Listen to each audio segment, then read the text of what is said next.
আসসালামু আলাইকুম সুপ্রিয় দর্শক মণ্ডলী, আপনাদের সামনে হাজির হয়েছি স্থূল পেট অথবা ঝুলে যাওয়া পেটের সমাধান নিয়ে। তো স্থূল পেট বা ঝুলে যাওয়া পেট এটা আসলে কেন হয়, প্রথমত সেই বিষয়ে আসি। স্বভাবতই বোঝা যাচ্ছে পেটের চামড়ার নিচে চর্বি জমে পেট আস্তে আস্তে যখন বড় হয়ে যায় এবং বড় হতে হতে যখন বেলুনের আকার ধারণ করে তখন পেটের চামড়াটা বড় হতে থাকে এবং একসময় দেখা যায় পেটটা ঝুলে গিয়েছে। এছাড়া অনেকে এই যে অতিরিক্ত চর্বি বা অতিরিক্ত ওজন এটা কমাতে গিয়ে ডায়েটিং করে এবং অনেক ব্যায়াম করে। তো ব্যায়াম করার কারণে শরীরের অন্যান্য জায়গায় চর্বি কমে গেলেও দেখা যায় যে পেটের চামড়ার নিচের যে চর্বিটা সেটা সহজে কমতে চায় না এবং এই যে অতিরিক্ত চামড়া বা ঝুলে যাওয়া চামড়া এটা কিছুতেই অপসারণ হয় না। এছাড়া মহিলাদের প্রেগনেন্সির পরে তলপেটের চামড়ার নিচে অতিরিক্ত চর্বি জমে যায় এবং একটা অনাকাঙ্ক্ষিত দাগের তৈরি হয়। তো এই সব কিছু থেকে সমাধানের একটি সহজ উপায় রয়েছে, সেটা হচ্ছে অ্যাবডোমিনোপ্লাস্টি নামে একটি অপারেশন।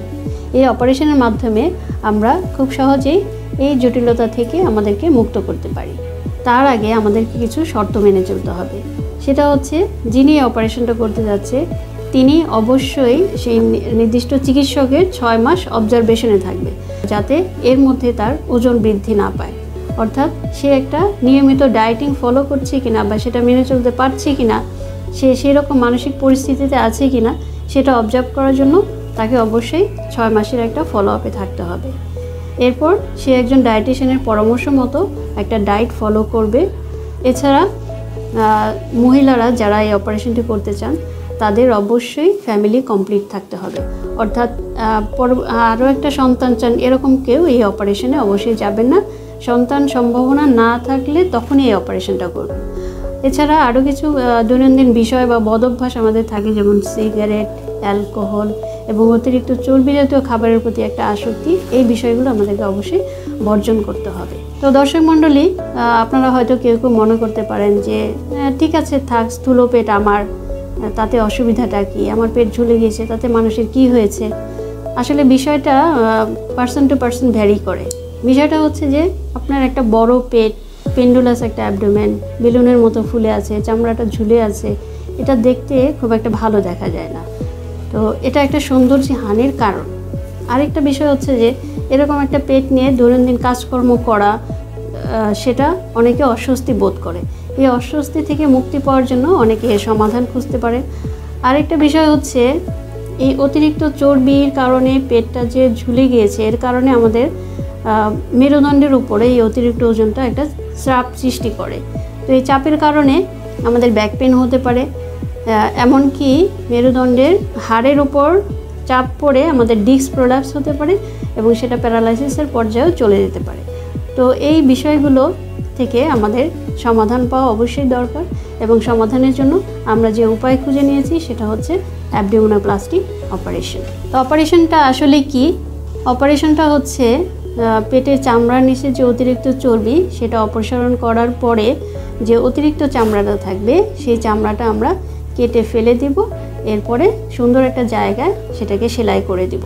তো অপারেশনটা অবশ্যই বড় একটা অপারেশন। সেই অপারেশনের জন্য রোগীকে পুরোপুরি অজ্ঞান করে নিতে হয় এবং এরপরে পেটের চামড়ার নিচের যে চর্বিটা আছে সেটা আরেকটা প্রসিডিউরের মাধ্যমে বের করে নেওয়া যেতে পারে। সেই প্রসিডিউরের নাম হচ্ছে লাইপোসাকশন। একটা নলের মাধ্যমে, নেগেটিভ সাকশনের মাধ্যমে চর্বিটা ফেলে দেওয়া যেতে পারে, তাতে অপারেশনটা আরও সহজ হয় এবং পরবর্তীতে যে অতিরিক্ত চামড়াটা থাকবে যেটা ঝুলে পড়েছে সেই চামড়াটা আমরা অপসারণ করে ক্ষতস্থান সেলাই করে দিব এবং সেলাইটা এমন একটা জায়গায় থাকবে যেটা সহজেই দেখা যাবে না। কাপড় পরার পরে এটা কাপড়ের নিচে থাকবে, বিশেষ করে আন্ডারগার্মেন্টসের নিচে থাকবে। তো সেলাইটা খুব একটা চোখে পড়ার মতো জায়গায় পড়বে না। তো এরপরে আসি যে এটা যেহেতু একটা বড় অপারেশন, প্রত্যেকটা অপারেশনের কিছু জটিলতা থাকবে।